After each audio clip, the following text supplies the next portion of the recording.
Bukankah yang bersama CEO Bagaskara Group itu CEO baru Arisandi Group dan juga pemilik hotel ini? Celetuk seorang tamu yang membuat beberapa orang langsung mengalihkan pandangannya pada Galaksi dan Nadia. Kamu benar, bukannya itu Nadia Safira Arisandi janda almarhum Gilang Arisandi, sahut yang satunya. Wah, sepertinya sebentar lagi ada pernikahan besar kalau memang Nadia Safira menikah dengan Galaksi Bagaskara, sahut yang satunya lagi.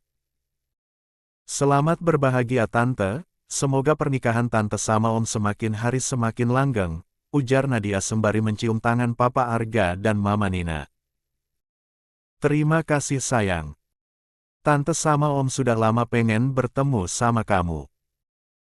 Kami ingin tahu wanita mana yang membuat putra kami ini menjadi pria rumahan, ujar Mama Nina yang membuat pipi Nadia merona.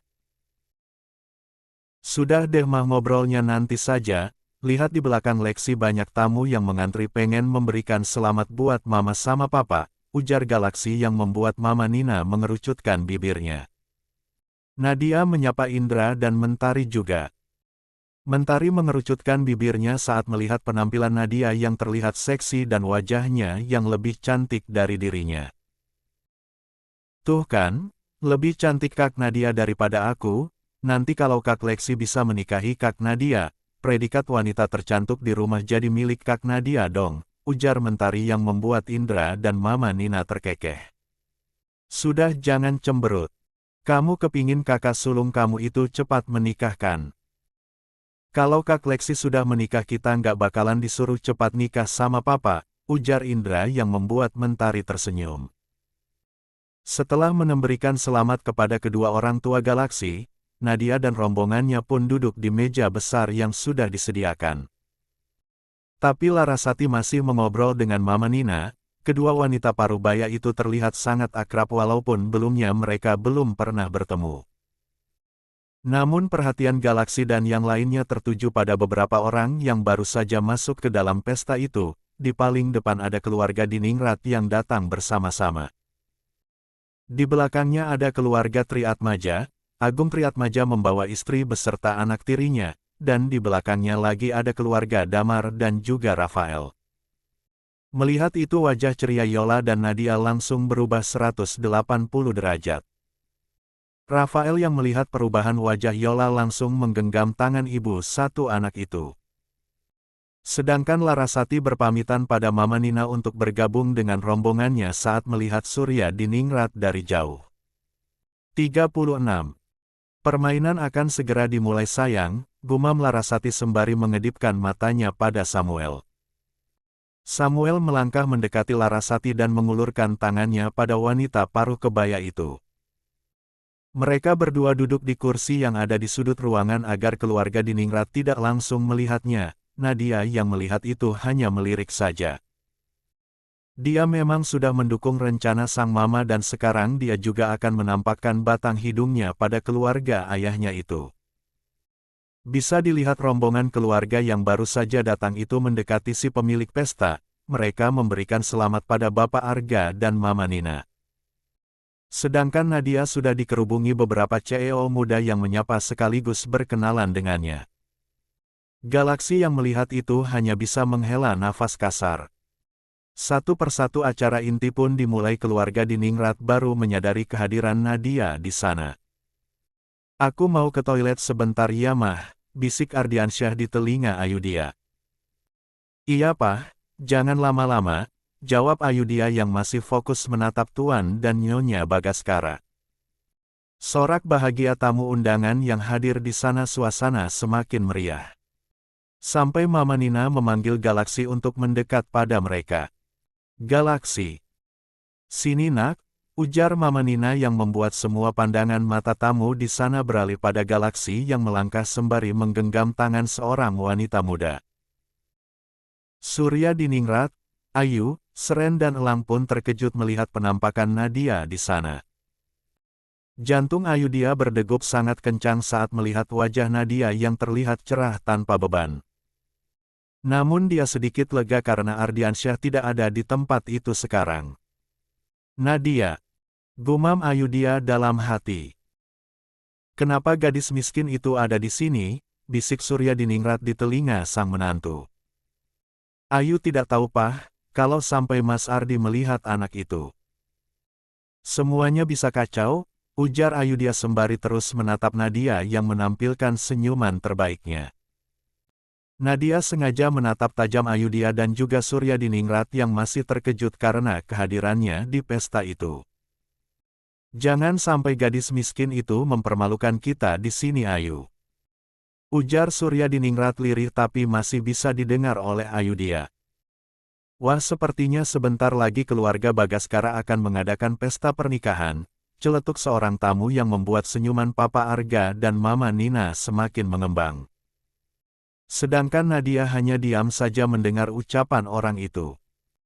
Ayudhya dan Surya Diningrat melangkah mendekati Papa Arga dan Mama Nina, mereka berdua harus menyingkirkan gadis itu. Kalau belum mereka akan mempermalukan Nadia di depan orang banyak, supaya Nadia tidak berani menampakkan wajahnya lagi di hadapan mereka. Maaf mengganggu Nyonya dan Tuan Bagaskara, kenapa Anda mengundang putri seorang pelakor? Tanya Surya Diningrat yang membuat semua orang langsung terdiam. Apa maksud Anda Tuan Surya? Kami benar-benar tidak mengerti. Tanya Mama Nina yang sudah merasa tidak nyaman dengan kehadiran Surya Diningrat di sana. Bukankah gadis yang bersama putra Anda ini hanyalah gadis kampung miskin? Dia pasti berusaha mendekati putra Anda untuk memanfaatkan kekayaan Anda, ujar Surya Diningrat yang membuat semua orang yang ada di sana melongo. Ada beberapa orang yang tertawa terbahak-bahak mendengar ucapan Surya Diningrat. Sedangkan Nadia menggempalkan tangannya namun dia masih bisa tersenyum. Maaf Tuan, apakah Anda sangat mengenal saya sehingga tahu siapa saya sebenarnya? Tanya Nadia yang tidak. 37. Gentar sedikitpun saat ditatap dengan tajam oleh Surya Diningrat. Anda ini lucu sekali Tuan Surya. Apa Anda sangat mengenal teman putra kami ini? Kenapa Anda tiba-tiba menuduh Nadia dengan tuduhan menyakitkan seperti itu? Tanya Mama Nina sembari menatap tajam Surya Diningrat yang mulai kebingungan melihat reaksi semua orang yang ada di sana. Kami tidak begitu mengenal gadis ini Nyonya Nina, tapi kami tahu siapa sebenarnya gadis ini. Dia hanya gadis miskin yang mencari pria kaya untuk memanfaatkan kekayaannya. Dan kalian para orang tua harus hati-hati, sahut Ayudhya yang membuat tawa semua orang di sana semakin pecah. Kalian ini aneh, mungkin kalian salah orang. Dia ini Nyonya Nadia Safira Arisandi, CEO Arisandi Corporation dan Hotel Arisandi ini.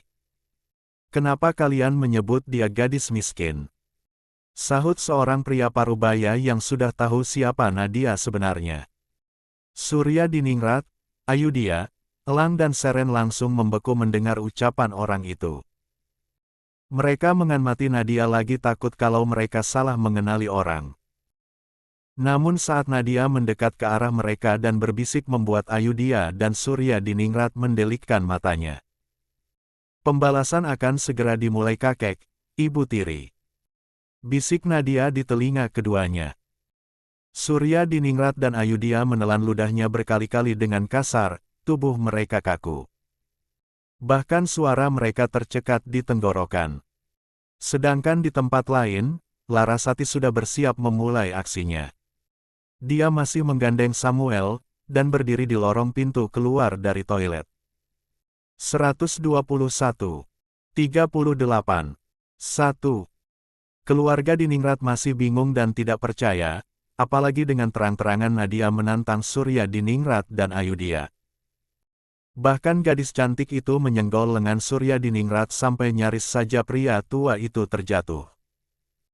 Dengan santai Nadia melangkah melewati Ayudhya dan Surya Diningrat menghampiri teman-temannya yang tersenyum padanya.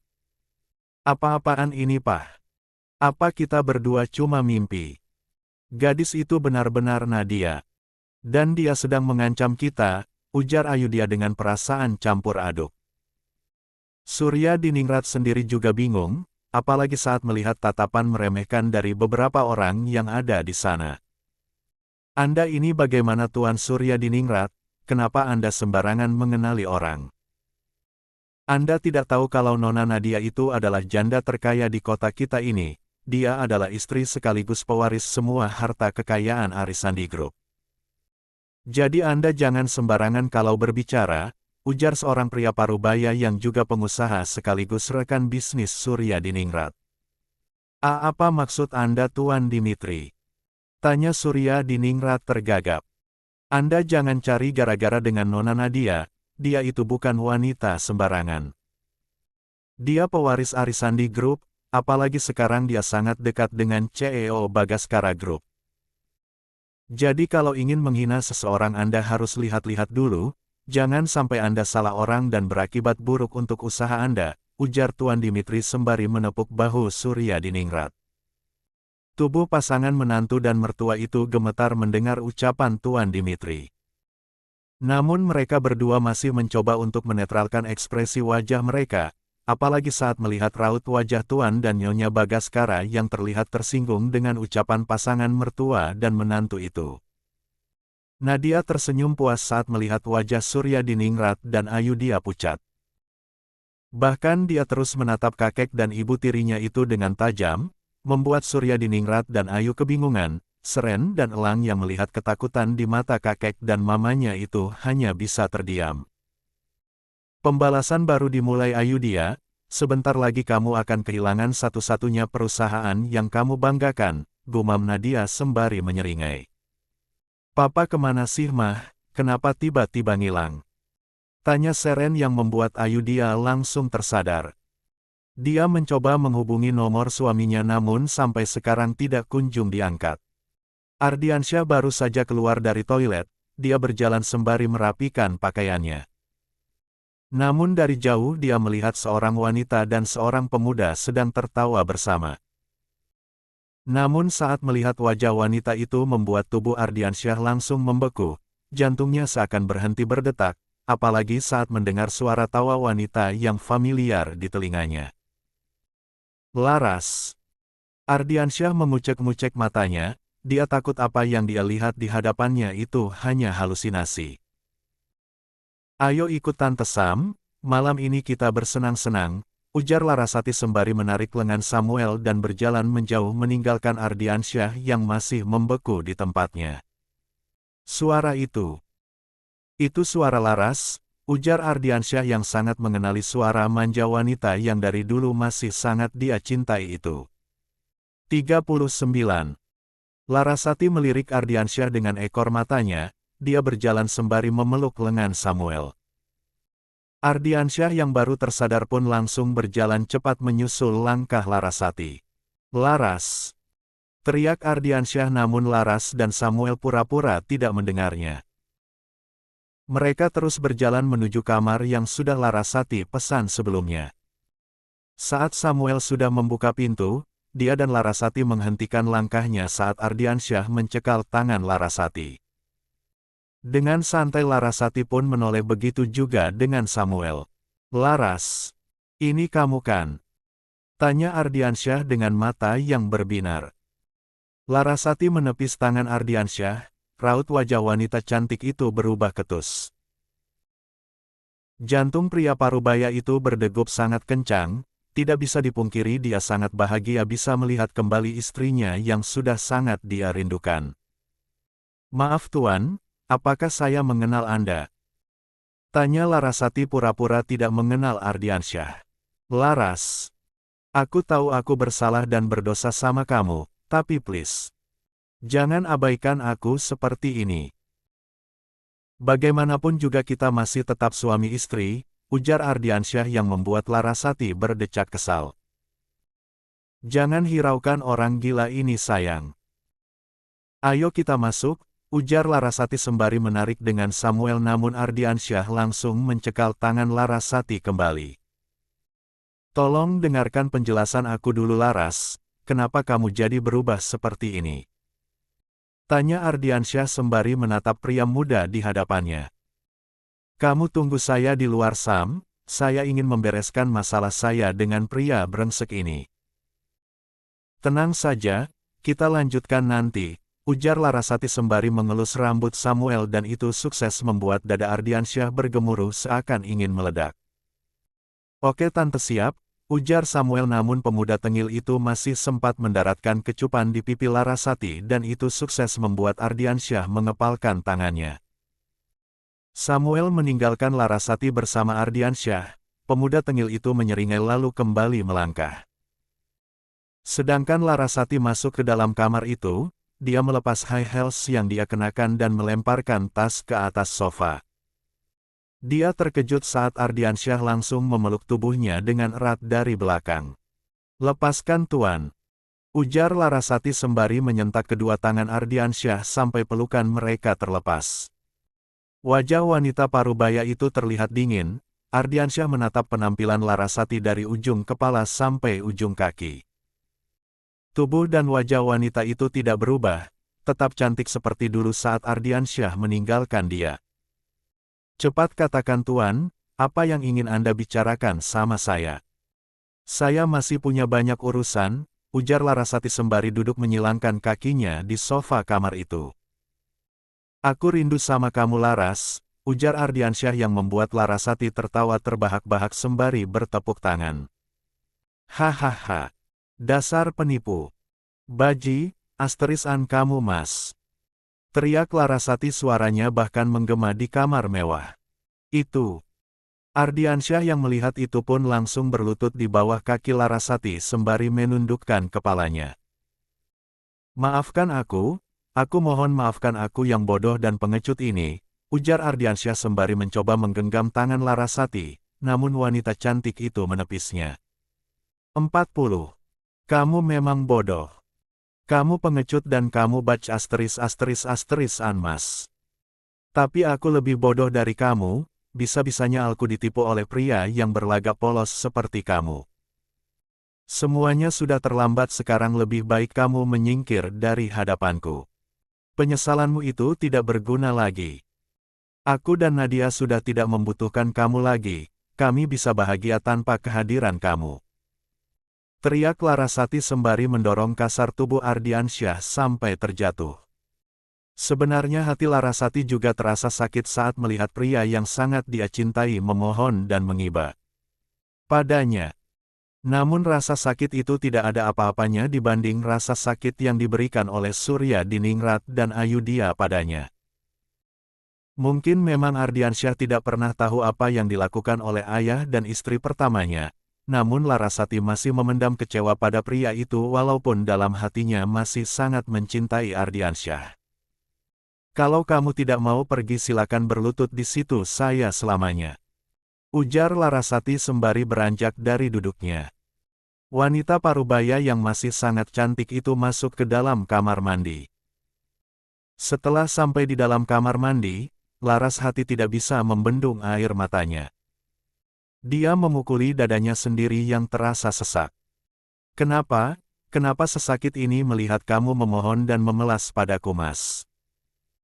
Padahal kamu sudah sangat mengecewakan aku dan Nadia, tapi aku masih sangat mencintai kamu," ujar Larasati sembari mengguyur tubuhnya di bawah aliran shower. Air matanya mengalir bersamaan dengan air hangat yang menerpa tubuhnya. Sedangkan Ardiansyah masih berada di tempatnya. Tubuh pria parubaya itu berguncang.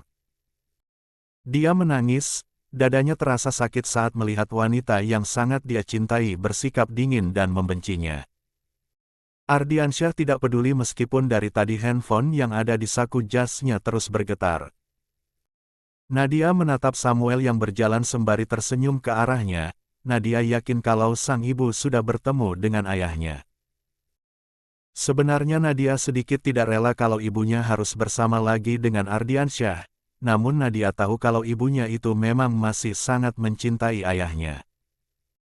Karena itu Nadia meyakinkan Larasati akan mendukung apapun yang dilakukan oleh wanita yang sudah melahirkannya itu. "Di mana ibu sekarang Bang Sam?" tanya Nadia saat Samuel duduk di samping Galaksi.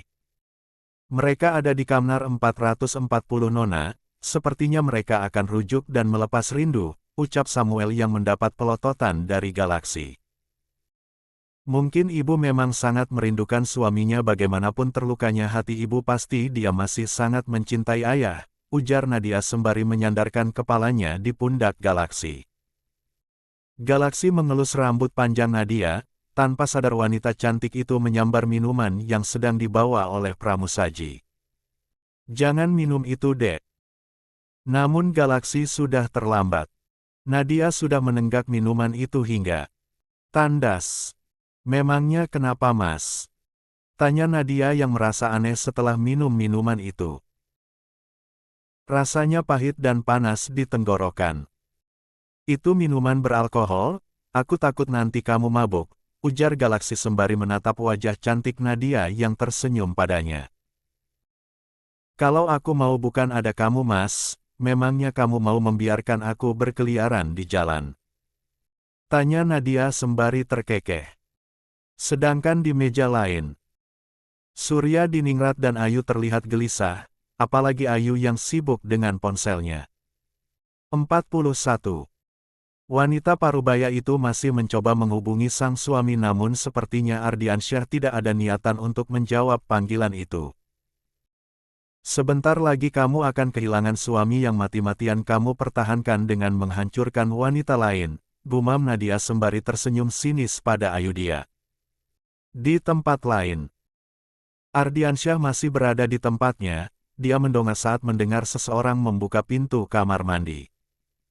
Larasati keluar dengan rambut basah dan membalut tubuhnya dengan jubah mandi. Kecantikan alami ibu satu anak itu masih terpancar walaupun usianya sudah hampir kepala 5. Ardiansyah hanya bisa menatap sendu istri yang masih sangat dia cintai itu. Dengan santai, Larasati berjalan dan kembali duduk di hadapan Ardiansyah. Kamu masih belum mau menyerah, Mas? Tanya Larasati sembari mengeringkan rambutnya dengan handuk kecil. Tolong beri kesempatan aku, Laras, aku akan menceritakan yang sebenarnya sama kamu, ujar Ardiansyah sembari menggenggam kedua tangan Larasati. Kali ini wanita cantik itu tidak menolaknya. Laras terdiam, dia ingin tahu apa yang akan dikatakan oleh suaminya itu. Akhirnya Ardiansyah membeberkan semuanya pada Larasati. Pernikahan terpaksanya bersama Ayudhya. Dan atas usulan dari Ayudhya Ardiansyah nekat menjadikan Larasati istri kedua. Bagaimana dia kembali ke Jakarta dan diancam oleh Surya Diningrat sehingga dia tidak bisa kembali ke pelukan Larasati. Sekarang Larasati mengerti, kalau dari awal istri pertama suaminya itu memang licik. Dia bersumpah akan membuat Ayudhya menangis darah. Larasati beranjak dari duduknya. Dia berjalan dan berdiri di depan meja rias.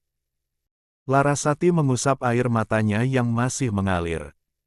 Ardiansyah yang melihat istrinya menangis langsung bangun, pria parubaya itu memeluk Laras dengan erat dari belakang. Aku berjanji, Laras, kalau kamu memaafkan aku dan memberikan kesempatan kedua untuk aku akan menuruti apapun keinginan kamu. Aku tidak akan takut lagi pada Papa. Aku akan memperjuangkan kamu dan Nadia, ujar Ardiansyah yang membuat Laras menyeringai. Aku tidak mau apa-apa, Mas, aku hanya ingin hidup tenang. Kalau kamu masih mau bersamaku, jangan katakan pertemuan kita pada istri pertamamu. Cukup bagi waktu untuk aku dan Ayu, aku tidak ingin dia merasa kecewa sama kamu, aku tidak akan tega menghancurkan hati wanita yang rela berbagi suami denganku. Ujar Laras yang akan menggunakan cara licik Ayudhya untuk menghancurkan wanita itu balik. Kamu belagak seperti ibu peri di hadapan Mas Ardi, Ayu, sekarang aku akan menggunakan cara yang sama untuk menghancurkan hati kamu. Gumam Larasati sembari menyembunyikan senyumnya. 70. 42. 2. Kita kembali ke pesta. Semua tamu undangan sedang berbahagia menikmati hidangan yang disediakan. Namun tidak dengan Surya Diningrat, Ayudhya dan ketua anaknya. Mereka terlihat tertekan berada di sana, apalagi setelah mengetahui siapa Nadia sekarang. Banyak sekali para pengusaha yang dicoba berkenalan dengan Nadia, mereka hanya bisa terdiam menunggu kedatangan Ardiansyah yang sampai sekarang tidak terlihat batang hidungnya. Sebenarnya suami kamu itu kemana sih, Ayu? Kenapa sampai sekarang belum kembali? Tanya Surya Diningrat yang sudah mulai tidak nyaman berada di tempat itu. Ayu juga tidak tahu, Pak, tapi kita harus menunggu Mas Ardi dulu. Kalau sampai kita meninggalkan dia, dan dia bertemu dengan Nadia, itu bisa berbahaya, ujar Ayu sembari sesekali melirik Nadia yang tertawa dengan beberapa wanita sosialita. Sedangkan di meja lain, Rafael dan Yola sedang menikmati makanan. Beberapa saat kemudian Mama Santi dan Papa Harun mendekati mereka. Maafkan Mama sama Papa ya nak, kami terpaksa membawa Kenzo ke sini. Karena dia merengek tidak mau di rumah sama Mbak saja, ujar Mama Santi sembari merangkul pundak ibu dari cucunya itu.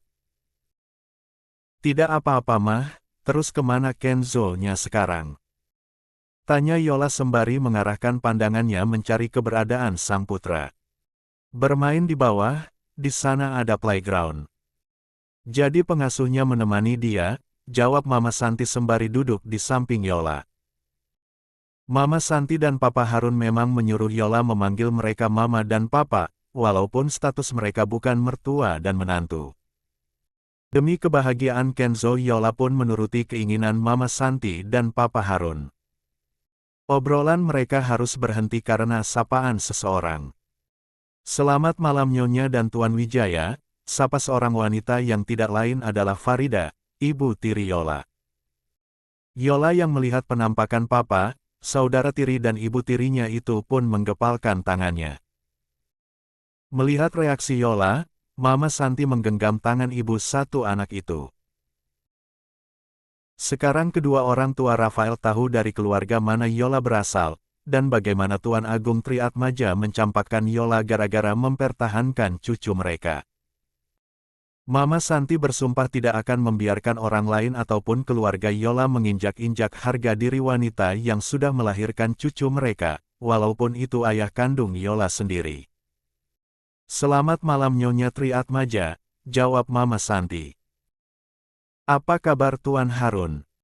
Sapa Tuan Agung menyalami Papa Harun. Selamat malam Tuan Agung Triatmaja, jawab Papa Harun santai, sedangkan Rafael hanya terdiam, salah satu tangannya menggenggam tangan Yola. Yola tahu, kedatangan orang-orang toksik itu menghampirinya pasti hanya ingin menjelekkan Yola dan menghinanya saja. Risa melirik Rafael, dia menyeringai saat melihat Yola yang diam tanpa mau menatap keluarganya. Aku akan menghancurkan kamu lagi kakak tiri. Tidak akan aku biarkan kamu bahagia dengan siapapun termasuk Rafael Wijaya. Pria tampan dan kaya seperti dia tidak pantas kamu dapatkan, gumam Risa sembari tersenyum mengejek pada Yola. Hai Kak Yola, apa kabar? Bagaimana keadaan kakak? Pasti anak kakak sekarang sudah besar. Tanya Risa. 43. Yang memang sengaja ingin menjatuhkan Yola di mata keluarga Rafael. Kabar saya baik Nona Triatmaja, putra saya sudah besar. Dia sangat tampan bahkan mirip papanya, ujar Yola sembari meremas tangan Rafael yang menggenggam tangannya. Kamu kenal mereka nak? Tanya Mama Santi yang membuat Farida dan Lisa tersenyum, sedangkan Tuan Agung hanya diam saja, pria baru baya itu benar-benar pecundang. Dia lebih memperdulikan istri baru dan anak tirinya ketimbang perasaan putri kandungnya sendiri. Sebenarnya pria parubaya itu mendatangi Papa Harun menuruti keinginan istri dan anaknya. Dia tidak tahu kalau ternyata di sana juga ada Yola. Bahkan Agung Triatmaja tidak berani menatap wajah putrinya. Kami kenal Nyonya, dia Yola tetangga kami. Dia sudah beberapa tahun diusir dari rumahnya karena hamil di luar nikah, jawab Farida sembari tersenyum melihat Yola yang diam saja. Ibu dan anak itu merasa di atas angin, mereka yakin setelah ini keluarga Wijaya akan menatapi Yola dengan jijik. Rafael, Papa Harun dan Mama Santiang mendengar itu menggepalkan tangan mereka, bisa-bisanya keluarga toksik ini mencoba menjatuhkan Yola di depan mereka. Anda benar sekali Nyonya Triatmaja, gara-gara kesalahan putra saya 6 tahun lalu membuat gadis polos seperti Yola harus dibuang oleh keluarganya. Tapi tidak apa-apa, masih ada kami, suatu saat orang tuanya pasti akan menyesal dan memohon dimaafkan pada Yola.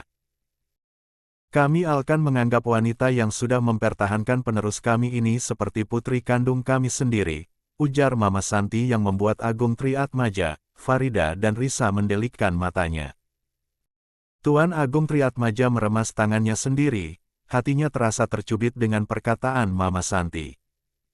Apa maksudnya Nyonya? Saya tidak mengerti. Tanya Farida yang belum percaya dengan apa yang dia dengar. Tolong sampaikan pada orang tua Yola yang punya hati itu. Kami yang akan melindungi putri mereka, sekarang Yola sudah tidak butuh orang tua pengecut dan tidak berperasaan seperti mereka. Dia bisa bahagia tanpa mereka, putra kami Rafael yang akan membahagiakan Yola dan cucu kami, ujar Mama Santi sembari mengelus pundak Yola. Farida, Risa dan Agung Triatmaja membeku mendengar ucapan Mama Santi. Mereka baru tahu kalau pria yang menghamili Yola adalah Rafael Wijaya putra dari Harun Wijaya dan Santi Wijaya pemilik perusahaan besar Wijaya Group. Rugi sekali orang tuamu sudah menyia-nyiakan kamu nak, padahal kamu tidak bersalah. Hanya karena ulah manusia yang tidak punya hati kamu dijebak dengan Rafael di kamar itu. Tapi tidak apa-apa, kami akan melindungi, mencintai dan membahagiakan kamu, ujar Mama Santi sembari mendaratkan kecupan di kening Yola. Tenang saja sayang. Kalau suatu saat orang tua yang sudah mencampakkan kamu ke jalanan itu memohon maaf, tendang saja dia. Jangan dimaafkan manusia tidak punya hati seperti dia. Ujar Mama Santi yang membuat Agung Triatmaja mendelikkan matanya. Dadanya terasa sesak saat mendengar ucapan Mama Santi tadi. Dia ingin menyapa Yola, namun tidak mempunyai keberanian. Dia terlalu malu pada keluarga Wijaya kalau sampai tahu dialap ayah kandung Yola yang sudah menelantarkan Yola. Namun ketegangan mereka langsung buyar karena kehadiran pria kecil yang membuat senyuman keluarga Wijaya mengembang. Papa, Mama, teriak pria kecil yang langsung berlari memeluk kaki Rafael. Agung Triatmaja, Farida dan Risa mendelikkan matanya melihat penampakan pria kecil yang sangat mirip dengan Rafael Wijaya itu. Kamu sudah puas mainnya sayang. Sampai-sampai lupa sama Mama, ujar Yola sembari mengambil alih Kenzo dari gendongan Rafael. 44. Iya Mama, Kenzo kangen sama Mama. Makanya Kenzo ikut kakek sama nenek ke sini, ujar pria kecil itu sembari mendaratkan ciuman di kedua pipi Yola. Tuan Agung Triatmaja membeku, darahnya berdesir melihat penampakan pria kecil yang ada di gendongan sang putri. Dia yakin kalau anak kecil itu adalah bayi yang dikandung Yola dulu. Mama ayo kita pergi dari sini, di sini terlalu pengap. Sepertinya udaranya sudah tercemar tidak baik untuk kesehatan paru-paru kita, ujar Yola yang diangguki oleh Mama Santi. Agung Triatmaja, Farida dan Risa mendelikkan matanya mendengar sindiran Yola, Farida dan Risa menggebalkan tangannya. Niatnya untuk menghancurkan Yola kali ini gagal, malah mereka berdua yang dibuat malu oleh Yola. Sedangkan Agung Triatmaja merasa dadanya nyeri, apalagi melihat putri satu-satunya itu tidak mau memandangnya. Maaf Nyonya dan Tuan Triatmaja, kami permisi dulu, ujar Papa Harun sembari menggenggam tangan Mama Santi sedangkan Rafael mengambil alih Kenzo dari gendongan Yola dan merangkul wanita cantik itu pergi dari hadapan Agung Triatmaja, Farida dan Risa. Ayudhya masih mencoba menghubungi suaminya. Ardiansyah melepaskan pelukannya pada tubuh Larasati saat merasa getaran handphone yang ada di saku jasnya. Larasati menyeringai, dia berbalik dan langsung mengalungkan tangannya di leher Ardiansyah saat melihat Ardiansyah hendak mengangkat panggilan dari Ayudhya. Apa kamu tidak merindukan aku mas? Tanya Larasati yang langsung membuat Ardiansyah meletakkan handphonenya di atas nakas. Rindu sayang, mas sangat merindukan kamu. Jawab Ardiansyah sembari menarik Larasati ke dalam pelukannya.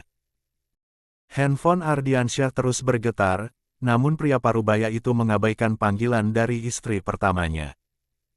Dia tidak mau Larasati berubah pikiran karena dia lebih mementingkan mengangkat panggilan dari Ayudhya. Apakah kamu mau menemani aku bermalam di sini malam ini mas? Tanya Larasati sembari melepas jas yang dikenakan oleh sang suami. Wanita parubaya itu melepas satu persatu kancing kemeja yang dikenakan Ardiansyah. Dia meraba dada sang suami yang dulu tempat bersandar ternyaman untuknya. Ardiansyah yang memang sangat merindukan sang istri pun tidak bisa menahan diri. Dia menggenggam tangan Larasati dan menciumnya punggung tangan istri keduanya itu. Ardiansyah langsung mendaratkan bibirnya di leher sang istri. Dia meremas salah bulatan kenyal yang masih terasa kencang di tangannya. Ardiansyah sangat kenal istrinya, Larasati tidak pernah bisa menolak sentuhannya. Karena wanita itu sensitif pada bagian tertentu tubuhnya. Di antaranya area bawah telinga, leher, kedua aset kembar dan inti tubuhnya. Mungkin itulah alasan kenapa Nadia juga memiliki kelemahan yang sama, semua itu diturunkan oleh Larasati pada putrinya itu. Larasati tersenyum kecil. Malam ini dia akan membuat Ardiansyah tidak akan bisa lagi berpaling darinya.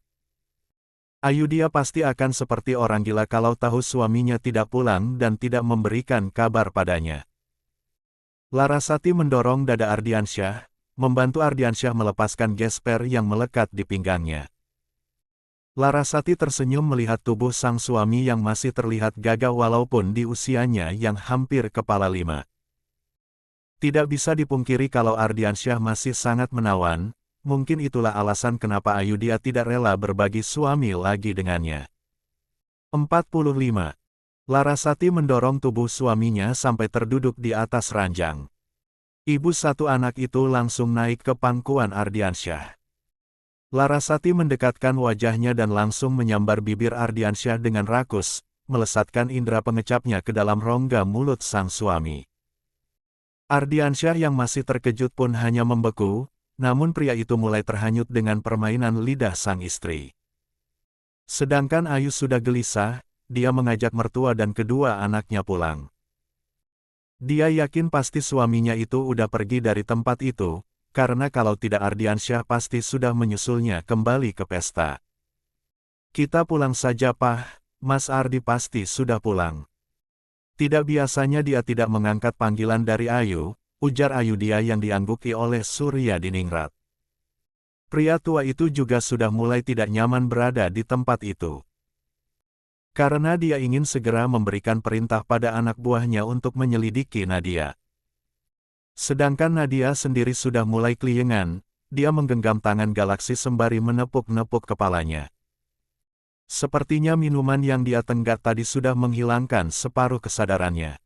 Apa kamu mabuk, Dek? Tanya Galaksi sembari menyentuh pipi Nadia yang terlihat memerah. Ayo pulang Mas, kepalaku pusing, ujar Nadia sembari mencengkeram lengan Galaksi. Sam, antar kita pulang sekarang, ujar Galaksi memberikan kode pada Samuel. Samuel pun beranjak dari duduknya. Galaksi membantu Nadia berdiri. Namun saat melangkah gadis cantik itu kembali menyambar minuman yang dibawa oleh pramusaji dan itu sukses membuat Galaksi memijat pelipisnya. Kenapa kamu malah meminum minuman itu lagi, Dek? Tanya Galaksi sembari memapah Nadia. Sepertinya melupakan masalahku sejenak akan lebih asik Mas, jawab Nadia sembari menghabiskan minuman yang ada di tangannya. Galaksi menggeleng-gelengkan kepalanya, mungkin sebentar lagi dia akan kerepotan karena sepertinya Nadia sudah mulai kehilangan kesadarannya. Oh, 71. 46. 3. Larasati masih betah nangkring di atas pangkuan sang suami. Ardiansyah sudah dibuat panas dingin oleh istri keduanya itu. Tanpa aba-aba Laras langsung mendorong tubuh Ardiansyah sampai pria parubaya itu jatuh terlentang di atas kasur. Larasati langsung menyerang bibir Ardiansyah, jemari lentiknya sudah menjelajahi dada dan perut sang suami yang masih terasa keras. Ardiansyah menggeram saat tangan Larasati mendarat pada benda kebanggaannya yang sudah mulai mengeras. "Auh, Laras sayang," pekik Ardiansyah saat Laras meremas senjata kebanggaannya. Larasati tersenyum saat melihat sang suami memejamkan matanya menikmati apa yang dia lakukan. Jantung Ardiansyah berdegup sangat cepat, jangan sampai dia kena serangan jantung gara-gara apa yang dilakukan oleh istri mudanya itu. Darah di tubuh Ardiansyah terasa panas, sudah 16 tahun Ardiansyah merindukan sentuhan istri keduanya itu. Laras memang lebih bisa membuatnya tidak berkutik saat di atas ranjang. Tanpa Ardiansyah sadari, Larasati meninggalkan tanda cinta di leher sebelah kirinya.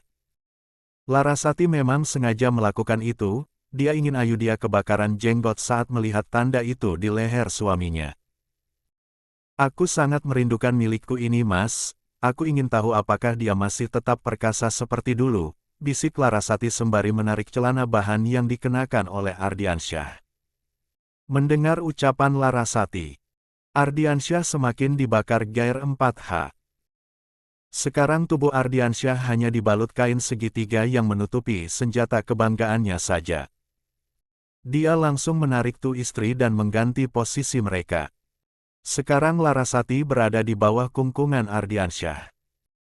Ardiansyah tidak peduli walaupun handphonenya terus bergetar, yang ada di pikiran dan hatinya saat ini hanya ingin meluapkan rasa rindunya kepada sang istri tanpa peduli apapun lagi. Larasati tersenyum melihat mata sang suami yang sudah dipenuhi kabut gairah. Dia menarik tali jubah mandinya sehingga tubuh bagian depannya yang tanpa sehelai benang pun terekspos dengan sempurna. Ardiansyah membelalakan matanya, tubuh yang sama yang dulu sangat membuatnya candu dan sekarang sudah ada di depan matanya. Tidak ada perubahan yang signifikan pada tubuh istrinya itu, masih terlihat kencang walaupun tidak seperti dulu. Apalagi dua bulatan kenyal yang selalu membuatnya candu itu membuat tubuh Ardiansyah semakin memanas. Ardiansyah memandang dua gundukan kenyal favoritnya itu, membuat Larasati tersenyum. Kenapa cuma dipandangi saja Mas, apa kamu tidak merindukan mereka? Tanya Larasati sembari membelai rahan tegas Ardiansyah. Lakukan apa saja yang ingin kamu lakukan padaku Mas, aku juga sudah sangat merindukan kamu, ujar Larasati sembari menggerakkan jari jemarinya di dada Ardiansyah membentuk pola abstrak. Ardiansyah tersenyum, dia memang sangat merindukan sikap istrinya yang manja dan selalu menggodanya seperti ini. Ardiansyah meremas salah satu bulatan kenyal sang istri, menggerakkan tangannya dengan lembut membuat Larasati mendongakkan kepalanya sembari memejamkan matanya. "Oh, Mas Ardi." Pekik Larasati sembari menggeliat seperti cacing kepanasan, tangannya meremas rambut tebal sang suami. 47. Dia mendongakkan kepalanya sembari mendesis. Saat milik suaminya itu keluar masuk ke dalam lubang kerangnya dengan lembut. "Larasa sayang. Milikmu masih sama seperti dulu masih sempit dan nikmat," ujar Ardiansyah yang sudah mulai merancau. Ardiansyah terus memompa tubuh sang istri, sedangkan Larasati tidak berhenti menyebut namanya. "Aku ingin tahu bagaimana reaksi wajah istri yang kau anggap berhati malaikat itu saat mencium aroma wanita lain di tubuhmu Mas." Gumam Larasati sembari memejamkan matanya menikmati permainan sang suami. Sedangkan di rumahnya, Ayudhya mulai frustasi karena tidak mendapatkan suaminya dimanapun. Dia menghubungi Surya Diningrat, ingin menanyakan apa suaminya itu sekarang berada di rumah papa mertuanya. "Papa, Mas Ardi tidak ada di rumah Pak," dia tidak mau mengangkat panggilan Ayu. "Apakah dia sekarang ada di rumah papa?" Tanya Ayudhya yang sekarang sudah mulai gelisah di dalam kamarnya. Tadi dia mengira kalau Ardiansyah mungkin saja tidur di dalam kamar, namun saat masuk ke dalam kamarnya dia tidak mendapati sang suami ataupun jejaknya sedikitpun. "Tidak ada Ayu, memangnya kemana perginya suamimu itu? Kalau dia pergi dari hotel, kenapa dia tidak membawa mobilnya tadi?" ujar Surya Diningrat yang ikut bingung mencari keberadaan putranya. "Jangan-jangan dia melihat Nadia tadi Pak. Bagaimana kalau dia menemui gadis itu?" Tanya Ayudhya sembari mengacak-acak rambutnya karena frustasi. "Tidak mungkin Yu, Nadia masih ada di pesta itu. Bahkan tadi Ardiansyah tidak melihat dia di sana," jawab Surya Diningrat yang bingung harus mencari putranya kemana. "Handphone yang aktif Pak, tapi panggilan Ayu tidak diangkat. Bahkan sudah berapa ratus kali Ayu mencoba menghubungi Mas Ardi," ujar Larasati sembari mondar-mandir di kamarnya. Tenang saja Ayu, suamimu tidak akan kemana-mana. Mungkin saja dia bertemu dengan temannya dan mengobrol, ujar Suryadiningrat yang masih mencoba untuk berpikir positif walaupun dalam hatinya dia sangat khawatir kemana perginya putranya itu. Galaksi membawa Nadia pulang ke apartemen, dia dan Nadia duduk di kursi penumpang. Sedangkan Samuel mendengus kesal karena dia benar-benar menjadi sopir malam ini. Nasib gue apes banget hari ini, baru juga dapat teman kencang tante-tante hot. Dia malah asyik sama suaminya sekarang, jerutus Samuel yang masih bisa didengar oleh Galaksi. Tutup mulut lu itu Sam. Otak lu itu mesum saja pikirannya. Ujar Galaksi yang masih mendekap Nadia di dalam pelukannya. Nadia sudah mulai kehilangan kesadarannya, dia sudah meracau dari tadi. Galaksi mencoba untuk menenangkan wanita cantik itu, namun Nadia tidak mau diam. Dedi, sejak kapan wajah kamu jadi lebih mudal? Tanya Nadia sembari menangkup wajah tampan Galaksi dengan kedua tangannya. Galaksi mendengus kesal saat Nadia menganggapnya adalah almarhum Tuan Gilang. Lihat aku Dek. Aku Galaksi bukan almarhum suami kamu, ujar Galaksi sembari mengguncang-guncangkan pundak Nadia. Mas Galaksi. Pantesan aroma tubuh kamu beda aroma Dedi Gilang. Aku kangen banget sama dia, rancau Nadia sembari menenggelamkan wajahnya di jeruk leher Galaksi. Menghirup aroma maskulin dari tubuh pria tampan itu. 48. Samuel yang mendengar itu hanya bisa menyembunyikan tawanya sembari bertehem. Udah sikat saja, palingan Nona Nadia kangen pengen disentuh sama suaminya, ujar Samuel yang membuat Galaksi mendelikkan matanya. Lu pikir gue pria brengsek yang mengambil kesempatan dalam kesempitan? Dasar otak mesum. Cibir Galaksi sembari menonyor kepala anak buah sekaligus sahabatnya itu. Kan kasihan bos, mungkin saja dia butuh belayan. Secara dia kan udah berbulan-bulan gak mendapatkannya dari suaminya, sama saja sekarang atau nanti toh pasti dia bakal jatuh ke pelukan bos, ujar Samuel yang masih ngeyel jadi kompor. Mendingan lu diam saja Sam. Jangan banyak bacot. Kalau lu nggak mau diam gua sumpal mulutnya pakai sepatu. Ujar Galaksi sembari bersungut-sungut.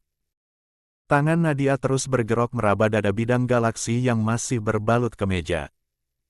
Nadia terus merancau, sekarang mereka sudah sampai di basement apartemen. Udah lu pulang saja Sam.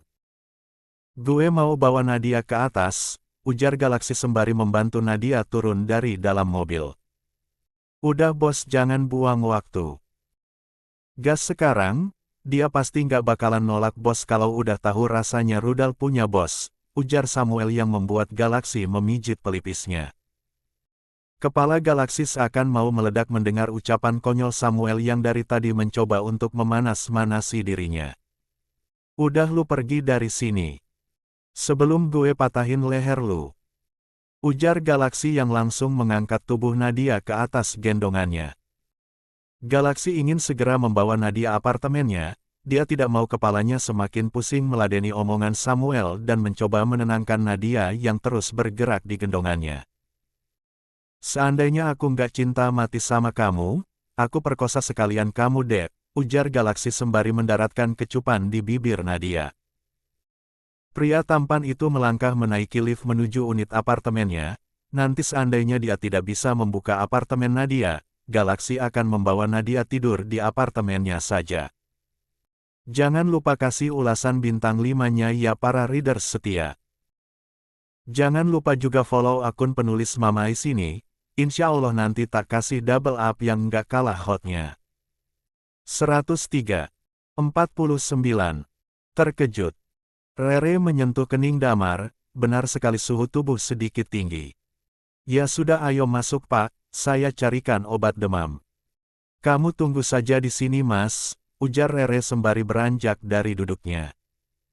Damar tidak sedang berbohong, dia memang merasa meriang saat ini. Rere kembali dengan membawa obat demam dan air putih di tangannya. Dia membantu Damar minum obatnya. Aku boleh istirahat sebentar di sini kan, Re? Nanti setelah sakit kepalaku reda aku akan kembali ke apartemenku sendiri, ujar Damar sembari merebahkan tubuhnya di atas sofa. Ya sudah kamu istirahat dulu mas, aku tinggal ke kamar mau ganti baju, ujar Rere sembari menyentuh kembali kening Damar. Rere pasti tidak akan tega kalau melihat Damar sakit, dia yang biasanya ketus dan jutek akan berubah menjadi lembut saat melihat Damar yang sedang tidak sehat. Rere meninggalkan Damar sendirian di ruang tamu, karena dia ingin segera membersihkan diri dan mengganti baju tidur. Rere menoleh saat sudah berada di ambang pintu, dia melihat Damar yang memejamkan matanya. Kenapa kalau sedang sakit kamu berubah menjadi seperti kucing yang manja mas? Gumam Rere sembari masuk ke dalam kamarnya. Setelah membersihkan diri dan berganti piyama panjangnya, Rere kembali ke ruang tamu. Dia melihat Damar yang terlihat sudah tertidur pulas. Sebenarnya Rere ingin sekali membangunkan Damar, namun niatnya dia urungkan karena merasa kasihan pada pria tampan itu. Akhirnya Rere pun mengambil selimut dari dalam kamarnya dan menyelimutkannya pada tubuh Damar. Ya sudah kamu boleh tidur di sini mas, gumam Rere lalu meninggalkan Damar dan masuk ke dalam kamarnya. Rere sudah sangat mengantuk. Dia ingin segera pergi ke alam mimpi karena besok pagi dia harus kembali bekerja. Namun beberapa menit kemudian Damar mulai membuka matanya, dia menyibak selimut dan turun dari sofa. Dengan kepalanya yang masih berat, Damar pun berjalan menuju kamar Rere. Pria tampan itu langsung naik ke atas ranjang Rere dan menarik Rere yang sudah tertidur pulas ke dalam pelukannya.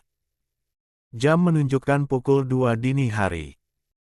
Ardiansyah sudah tertidur pulas setelah beberapa menit yang lalu dia kembali melakukan penyatuan dengan sang istri. Larasati tersenyum, ibu satu anak itu memandangi wajah sang suami yang masih terlihat tampan walaupun di usianya yang hampir setengah abad. Maafkan aku mas, aku sudah memanfaatkan kamu untuk membalas sakit hatiku pada istri pertamamu itu.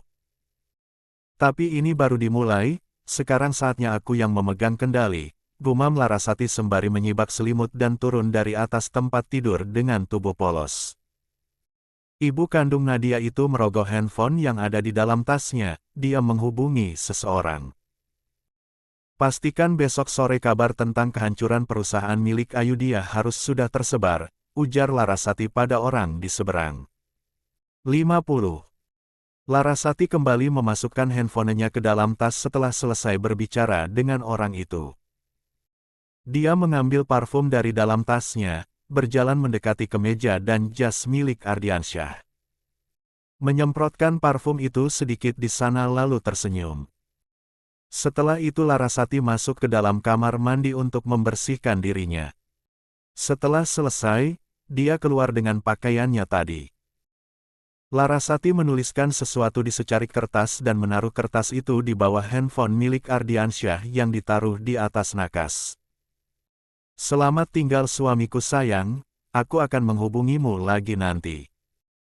Aku pastikan Ayudhya akan merasakan bagaimana sakitnya saat dia membutuhkan kamu dan kamu tidak ada di sampingnya, gumam Larasati sembari mencium kening Ardiansyah dan keluar dari hotel itu meninggalkan Ardiansyah yang masih tertidur pulas. 64. 51. 5. Jam menunjukkan pukul 5 pagi, Rere mencoba membuka matanya saat merasakan sesuatu yang berat menimpa perutnya. Namun saat Rere mendengar detak jantung seseorang membuat gadis cantik itu membuka matanya dengan lebar. Rere membelalakkan matanya saat dia mendongak menatap wajah pria tampan di depannya, dia menggigit bibir bawahnya sembari meringis. Namun saat menyadari kalau sekarang dia berada di dalam kamarnya, membuat pikiran waras gadis cantik itu kembali. Sialan nih cowok. Berani-beraninya dia tidur di ranjang gue, guman Rere sembari menarik tangan Damar dari atas perutnya. Bangun mas. Kenapa kamu tidur di sini? Teriak Rere sembari mendorong kasar tubuh Damar. Namun saat Rere melihat wajah pucat Damar, membuat gadis cantik itu terkejut. Rere menyentuh kening Damar, ternyata demam pemuda tampan itu belum eda. Aduh, ngerepotin orang banget sih. Udah kayak anak balita saja sakit demam gak turun-turun. Omel Rere sembari turun dari tempat tidur. Gadis cantik itu berlari ke kamar mandi untuk mengambil handuk, dia ingin mengompres kening Damar. Damar tersenyum, dia melirik Rere yang keluar dari dalam kamar mandi. Dia memang masih demam, tapi Damar enggan itu kembali ke apartemennya karena ingin Rere merawatnya dan memperhatikannya. Hanya dengan dia sakit seperti ini, Rere pasti akan bersikap lembut dan tidak ketus lagi padanya. Sudah dewasa kayak anak kecil. Kalau sakit itu seharusnya minta tolong diantar ke dokter, ini malah numpang di rumah tetangga. Cerocos Rere sembari menempelkan handuk basah itu di kening Damar.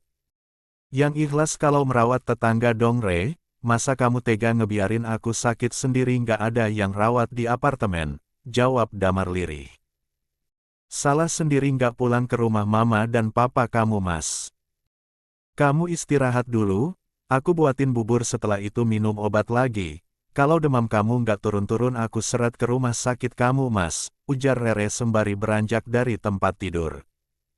Damar tersenyum, dia sangat menyukai Rere yang ketus namun perhatian padanya. Dengan cara apa lagi supaya aku bisa merebut hati kamu Re? Gumam Damar, lalu memejamkan matanya. Di kamar lain, Nadia mencoba membuka matanya, dia memegangi kepalanya yang terasa nyeri. Nadia terkejut saat matanya sudah terbuka lebar, dia meringis saat mendapati tangannya memeluk tubuh Galaksi dengan erat. Nadia mulai bingung dengan apa yang terjadi, dia menundukkan kepala melihat penampilannya yang masih menggunakan gaun pestanya tadi malam. Bahkan Nadia meraba inti tubuhnya sendiri memastikan tidak ada yang terjadi pada dirinya dan Galaksi tadi malam. Oh, ya Tuhan. Untung tubuhku masih utuh, gumam Nadia masih mencoba untuk mengingat-ingat apa yang 52 terjadi tadi malam. Perlahan kepingan-kepingan ingatannya pun mulai tersusun, dia langsung menjambak rambutnya sendiri saat mengingat apa yang sudah dia lakukan pada Galaksi tadi malam. Dasar Nadia mesum. Lu benar-benar gila Nat. Lu udah melecehkan seorang pria, gumam Nadia mencoba untuk menjauh dari tubuh Galaksi. Wajahnya sudah memerah seperti kepiting rebus, apalagi saat mengingat dirinya dengan penuh semangatnya tadi malam membuat Galaksi mendapatkan pelepasannya. OMG. Mau ditaruh di mana muka gue nanti kalau ketemu sama dia, gumam Nadia sembari turun dari tempat tidur dengan perlahan. Nadia langsung mengendap-endap keluar dari kamar tanpa membawa high heels-nya. Dia menyambar tasnya yang ada di ruang tengah dan keluar dari apartemen Galaksi sebelum pria tampan itu bangun. Dasar Nadia bodoh. Untung saja lu nggak diperkosa sama Mas Laksi tadi malam. Teriak Nadia saat sudah berada di kamarnya. Nadia menggigit bibir bawahnya saat mengingat bagaimana tadi malam dia mencoba untuk memuaskan Galaksi dengan mulutnya. OMG. Besar banget, sama besarnya seperti milik Dedi Gilang, gumam Nadia yang masih sempat-sempatnya mengingat ukuran senjata kebanggaan milik Galaksi. Dasar mesum. Bagaimana kalau gue ketemu dia nanti?